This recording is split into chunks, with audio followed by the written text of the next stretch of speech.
Kaixo ikusentzuleak eta ongi etorri Harira saiora. Aurrera jarraitzen dugu Gipuzkoako batzar nagusietan ordezkatuta dauden alderdi politikoei ahotsa emateko helburuarekin abian jarritako elkarrizketa errondarekin eta EH Bilduren txanda izango da gaur. Gurekin da Maialen Iriarte, EH Bilduren bozeramailea Gipuzkoako batzar nagusietan. Kaixo ongi etorri. Eskerrik asko, mila esker konbidatzeagatik. 2023-2027 agintaldiak erdia pasa egin du, hirugarren ikasturte politikoan murgilduta zaudete. Ze balorazio egiten duzue orain artekoaren gainean? Nik uste dut hau orain artekoa izan dela aukera galdu baten kronika. Eta hau diot besteak beste lurralde honen erronkei eta lurralde honetako herritarrei erantzuteko sistema fiskal berri bat martxan jartzeko aukera galdu egin dugulako. Eta hortik aurrera izan da orain artekoa kudeatzea eta inertzia kudeatzea nolabait esateko ez. Baina esango nuke sorreratik AG batekin sortu zela PNV eta PSren arteko konbenientziazko elkarlan hau, ezta? Eta AGa izan zen hain zuzen ere herritarrek ez zietela nahikoa babesa eman gehiengo nahikorik izateko. Eta horrela, ekuazio horretan Partido Popularra sartu zuten. Bereiek askotan esaten dute Partido Popularrak berak eman ziela bozka, baina hori ez da zehazki horrela, hain zuzen ere Partido Popularra batzar nagusietako mahaian egoteko Eusko Alderdi Jeltzaleak eta Alderdi Sozialistak ere euren bozkak eman zaizkielako, ezta? Ez duzu ikusiko beste horren beste legebiltzarreko mahaian. Eta orduan dira bi sozio, bizkar eman da, bi gobernu bezala funtzionatzen dutenak, eta agortua dagoen formula baten emaitza direna momentu honetan. Herritarrek horrela esan dutelako, baina gainera egunero ikusten ari garelako eraien artean mokoka nola dabiltzan, oso hitz potoloak elkarri esan da, eta hitz potoloak eta mokoka ari zaren bitartean herritarrak eta lurraldearen erronkak alde batera geratzen direlako. Ari da eragiten, esango zenuke Gipuzkoaren funtzionamenduan? Nik uste dut zure lehentasuna besteak gezurra esan duela edo ez duela esan, edo besteak hau ez dizula kontatu edo kontatu dizula, edo gai ezberdin oso garrantzizutan ados jartzen ez balin bazera, hor ikusten dela gaiei ez dizula heltzen eta gehiago ari zerela zure arteko xestran, ezta? Eta euren arteko xestra hori ari da nagusitzen momentu honetan, bigarren lekuan geratuta, bai herritarrek dituzten beharrak eta bai lurralde honek dituen erronkak eta erronka handiak direla esango nuke. Oposizioan zaudete, naiz eta batzarkide gehien dituen taldea izan. Hori zer moduz daramazue eta nolakoa ari da izaten EH Bilduren lana eta nolakoa da foru gobernuarekin duzuen harremana?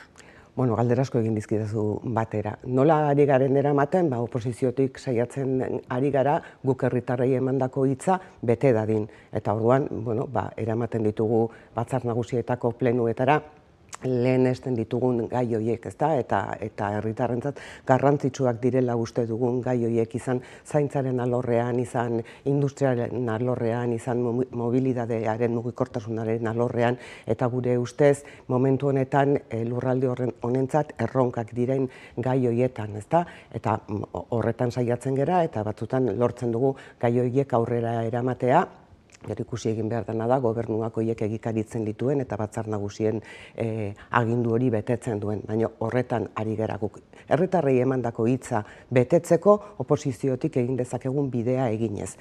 Beste alde batetik foru gobernuarekin ze harreman daukagun, harreman puntuala daukagu, izan aurrekontuetan, izan beste momentu batzuetan, baina esango nuke ez dela oso harreman sakona daukaguna eta puntualki aurrera eraman behar diren prozesu batzuren baitan daukaguna harremana dela. Egin diezu referentzia EAJ eta PSren arteko ikamikei, administrazio publikorako hizkuntza eskakizunak dira, alderdi bien artean arrakala sortu duten arrazoietako bat. Ikusten duzue jeltzaleek euren planteamendua malgutzeko arriskurik kezkatzen zaituzte horrek? Hezkuntza akordioa egin zenean, Eusko Alderdi Jeltzaleak malgutu zituen bere planteamenduak eta zerako akordiotik beste akordio batera pasa ziren Alderdi Sozialistak jarritako mugak onartuz, ezta?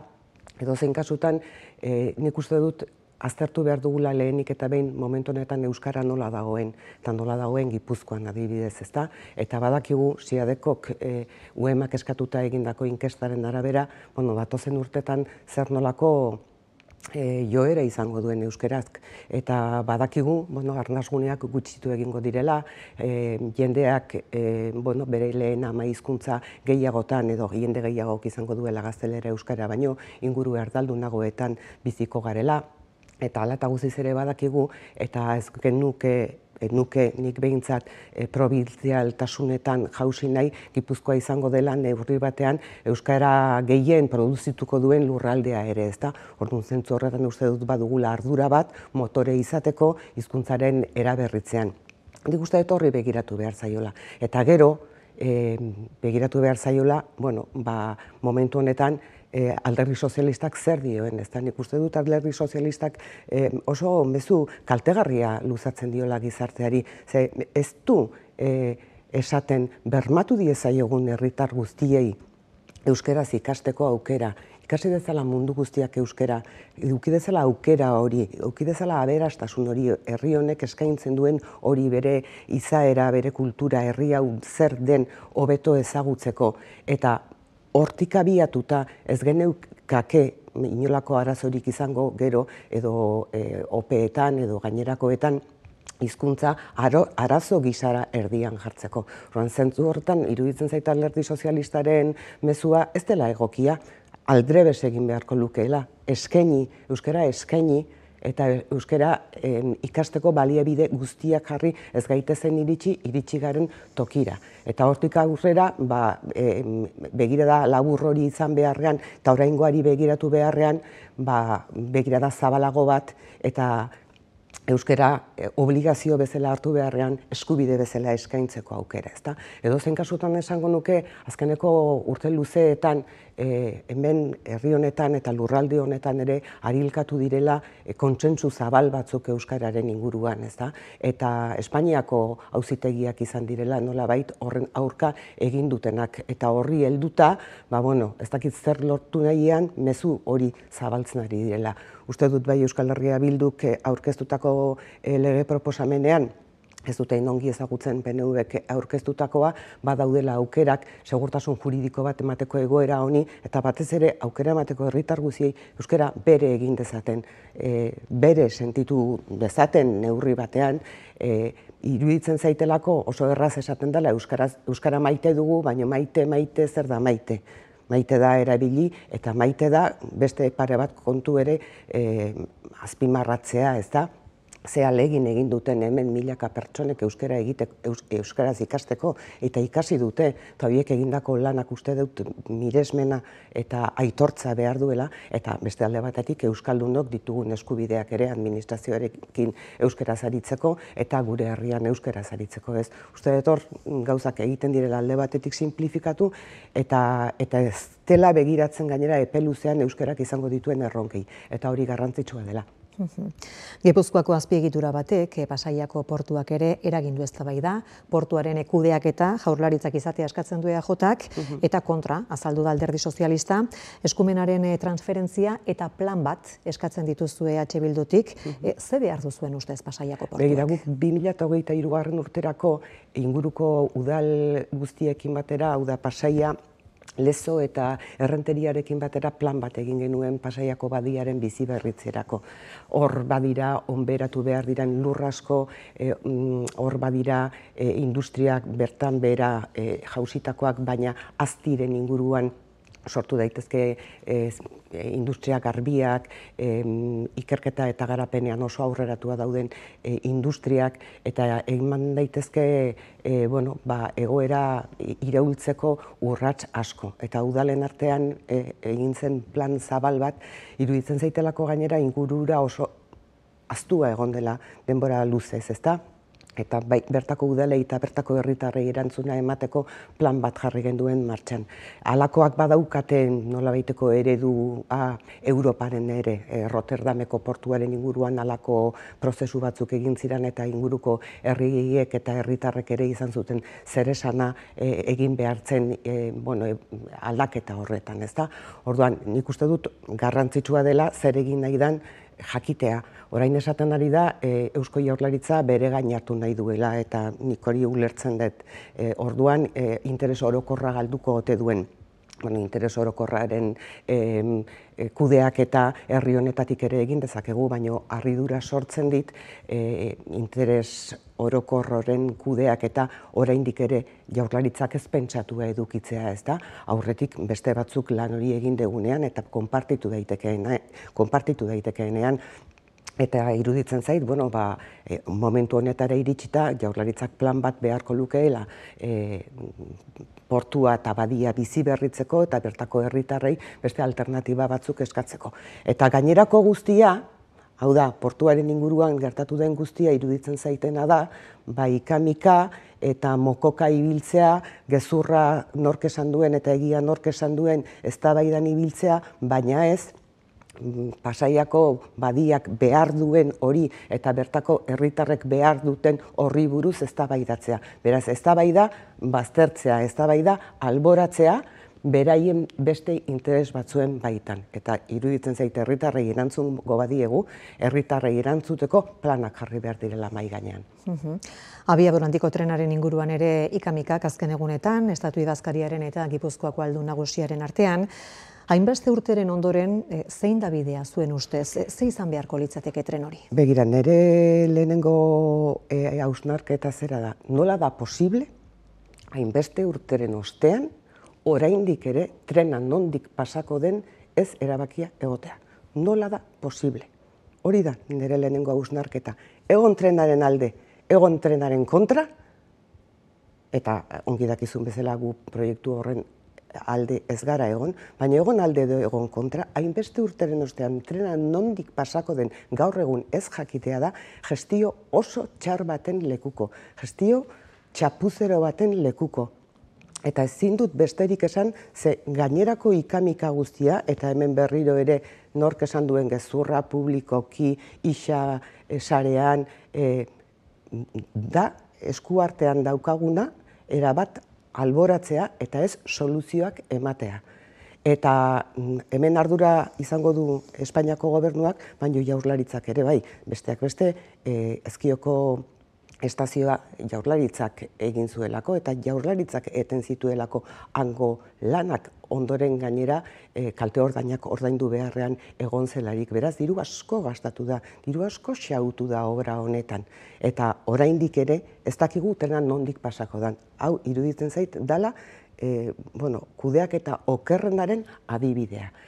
Hortik aurrera guk uste duguna da izan behar duela jendearentzat tren bat, jendea mugituko duen tren bat. Eta are eta gehiago orain krisi klimatikoak jartzen gaituenean oso ataka handi baten aurrean. Eta deskarbonizazioa gaur egiten badugu, bihar egiten baldin badugu, baino hobe izango denean, ezta?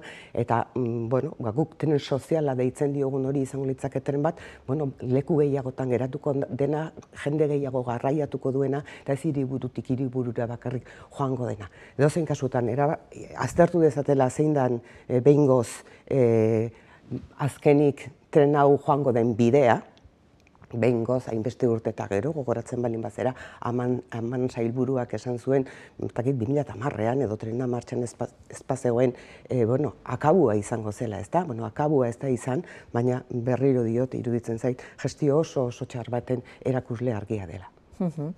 Elkarrezketa hasi duzu esan ez, pixkat orain artekoaren balorazio egiterakoan fiskalitatearen arloan galdutako aukera aipatu duzu, ez da? Hain justu ere Batzar Nagusiek maiatzean onartu zuten zerga erreforma kontra bozkatu zuen EH Bilduk. Zergatik, zertarako aukera galdu da, ze izan beharko litzateke zuen ustez? Gure ustez izan beharko luke egun lurralde honek dituen eta herri honen zati honek dituen erronkei erantzuteko sistema fiskal bat. Hau da, aberastasuna nola jaso eta nola banatzen den era justuagoan bideratuko lukeen sistema bat. Niretzako zergatik den aukera galdu bat, begira guk, joan dan uztailean akordio bat egin genuelako Euskal Herria Bilduk, Euskal Herri Jeltzaleak eta Alderdi Sozialistak sistema fiskal hori izan zitekeenaren oinarria zena. Eta hor, hirurok geunden ados. Eta ondoren iraila iritsi zenean beste gauza bat ekarri zigutelako mahai gainera.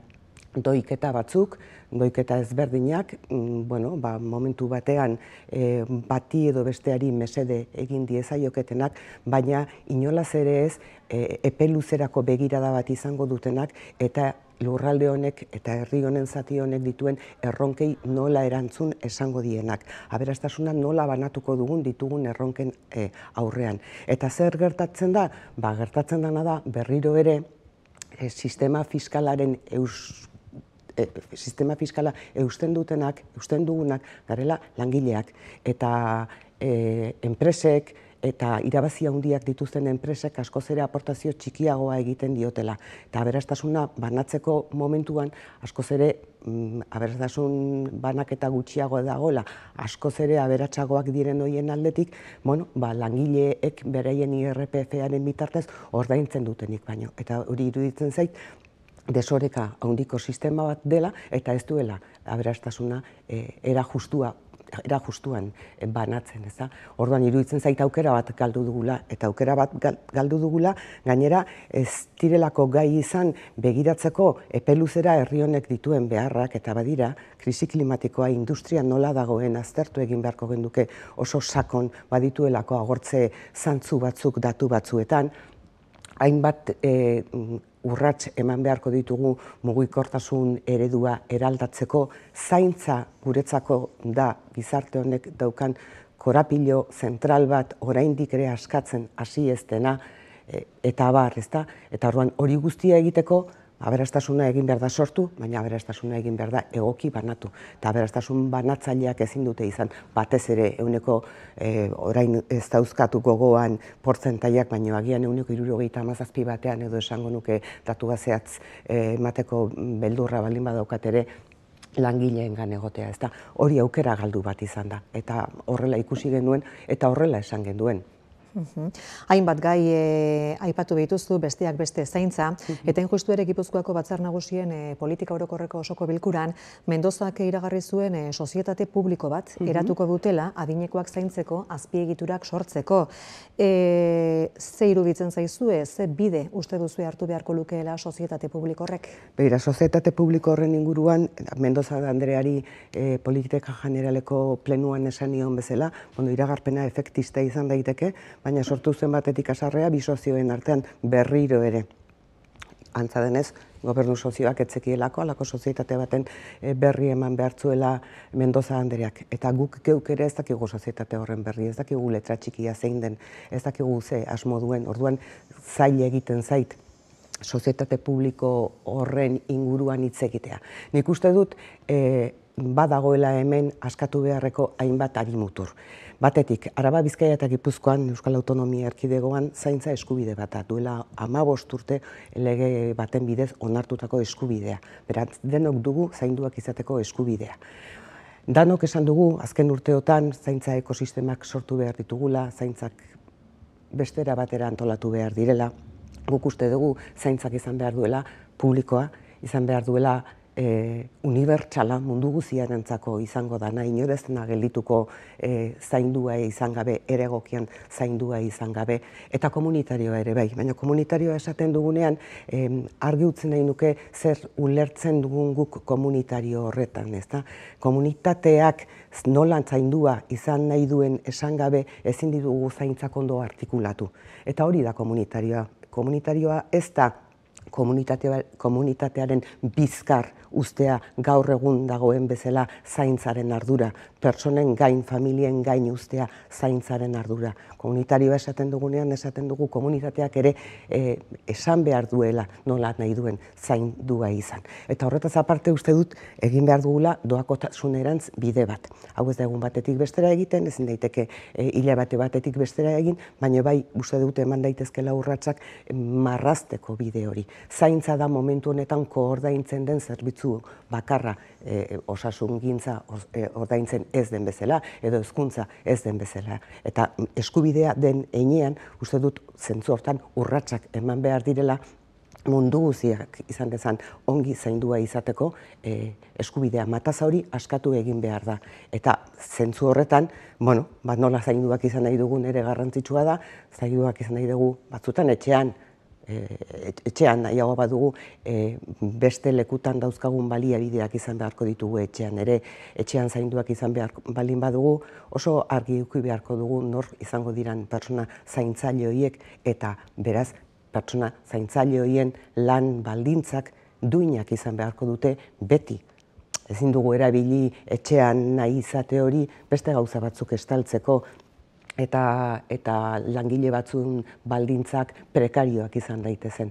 Horren ustez mataza asko daudela askatzeko, oso gai zentrala dela, besteak beste oso argi daukagulako, aspalditik oso argi daukagulako, nola izango zen Gipuzkoako adin piramidea garai honetarako, eta nola izango da datozen urteetarako ere oso argi daukagun zerbait da, zahartzen ari garen gizarte bat, jendarte bat gara. Beraz, horri erantzuna emateko denbora agortzen ari zaigu, eta guk uste dugu hildo horien baitan aritu behar dugula. Zaintza guztion eskubidea dela, zaintzak izan behar duela publikoa, izan behar duela unibertsala, eta pixkanaka doakotasunerantzko bide bat zabaldu behar dugula, kopagoa, handituz, zabalduz, eta jende gehiagoren gana iritsiz.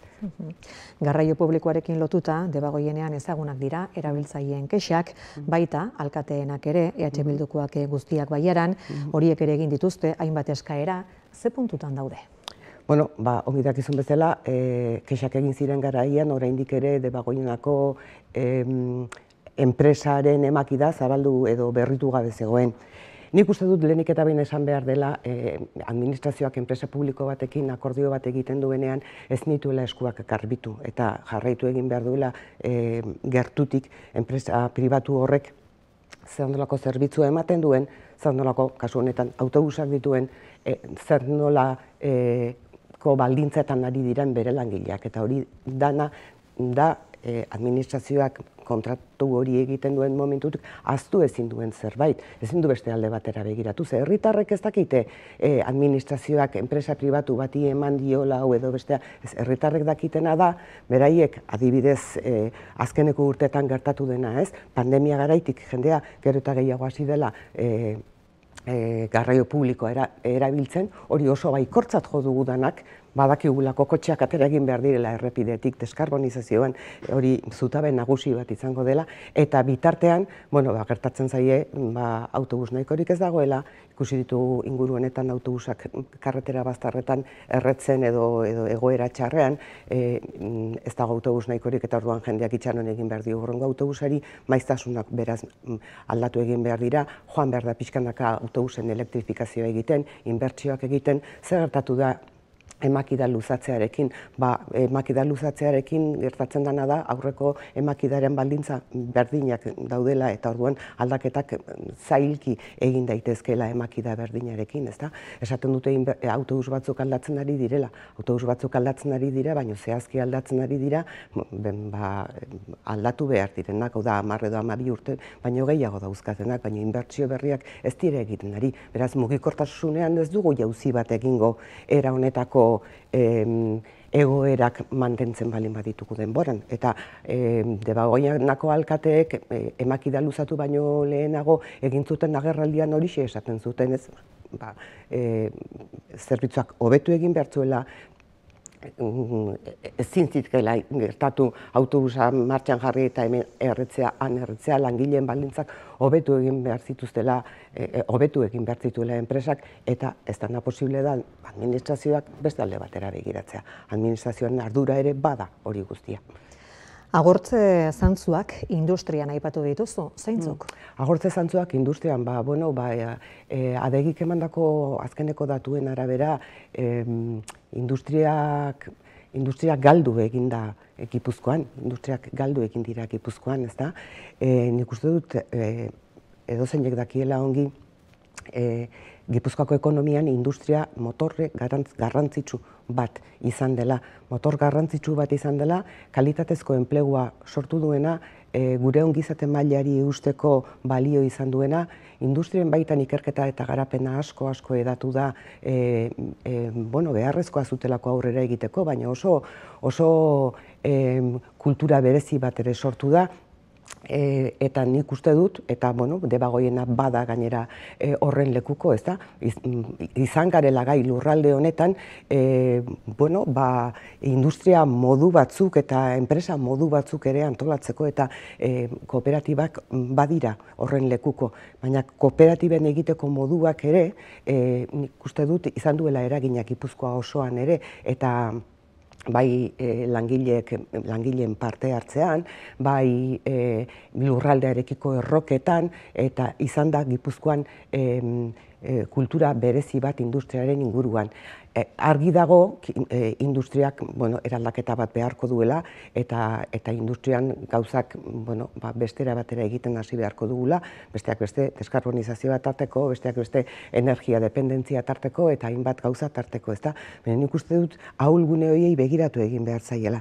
Ahulgune horiei begiratu egin behar zaiela ikusteko epe luzera ze irtenbide izan ditzaketen, izan ere badaude ahulgune batzuk momentuan gertatzen ari diren hainbat eragileren baitakoak izatea, ezta? Hau da, Trumpen arantzelak eragin diote industriari zalantzarik gabe, baina ikusi egin behar dugu ere ze beste eragile dauden beheraldi horiek gertatzeko, eta ikusi zer nolako industria nahi dugun, zer nolako industria ahal dugun, eta herri honek beti sekulako jauziak eta sekulako eraldaketak egiteko gaitasuna izan duen horretatik abiatutan ikuste dut oso garrantzitsua dela politika industrial aktibo bat egitea. Politika industrial aktibo bat egitea marraztuz zer dan egin nahi duguna, ikusiz zer dan eraldatu behar duguna. 20. Gizaldian egiten zenak ez du balio 21. Eraldaketak beharko ditugu, eta ikusi hori nola ezkontzen den, nahi dugun eta behar dugun ongizatearekin, ez?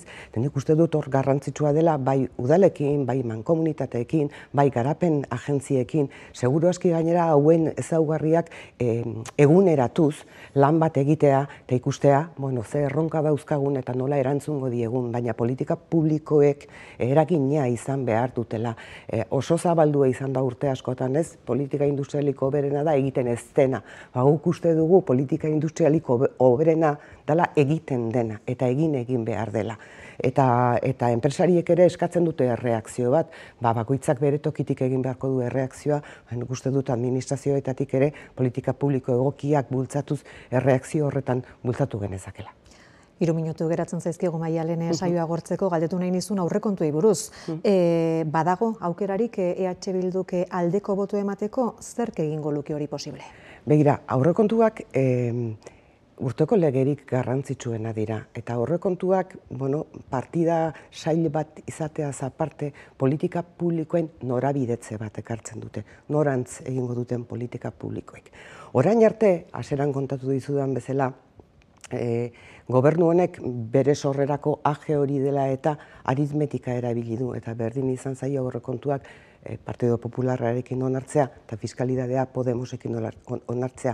Eta hori bi proiektu antagoniko dituzten alderdien baitan herri bateko zutabe diren bideak egitea da gauza bat ezin dena ulertu.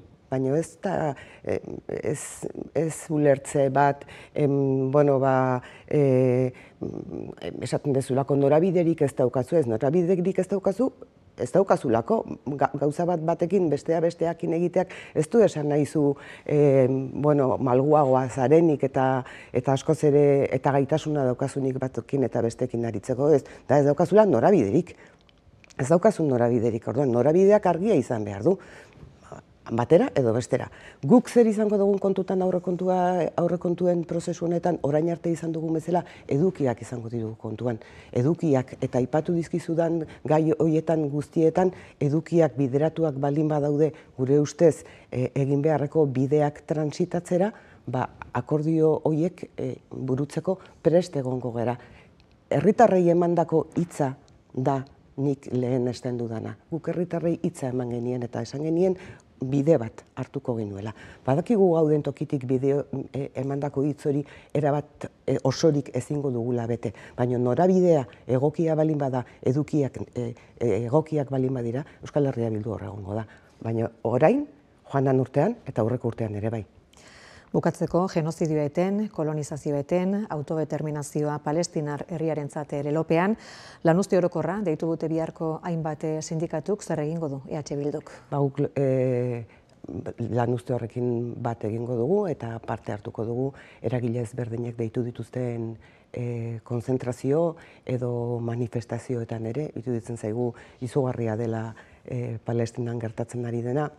Eta gainera esango nuke, hortaz harago, egun hauetan badagoela nolabaiteko geldialdi bat eta esperantza bat, eta nik esperantzari beti lehioa zabaldu nahi diot. Baina Palestina bizitzen ari dena, ez da ez orain gertatu, ez orain dela urte bete, ez orain dela 2 urte gertatu, ez urte askotako, metatutako egoera baten ondorio batzuk direla gertatzen ari direnak, beti Palestinako herriaren giza eskubideak zapaldu dira, etengabe, estatu izateari ukatu zaio, naiz eta onartua izan bere estatu izaera, eta orduan ikuste dut gertutik begiratu behar den prozesu bat dela hau, eta batez ere aldarrikatu behin eta berriro Palestinako herriarentzat bakea, Palestinako herriarentzat giza eskubide guztiak, eta Palestinako herriarentzat ezagutua eta onartua daukan estatu hori. Maialen Iriarte, eskerrik asko. Zuei mila esker. Ikusentzuleak bukatu dugu, gaurko elkarrizketa, datorren astean izango dugu beste hitzordu bat, kasu horretan gurean izango da Eider Mendoza jeltzalea eta Gipuzkoako diputatu nagusia, bitartean ondo izan.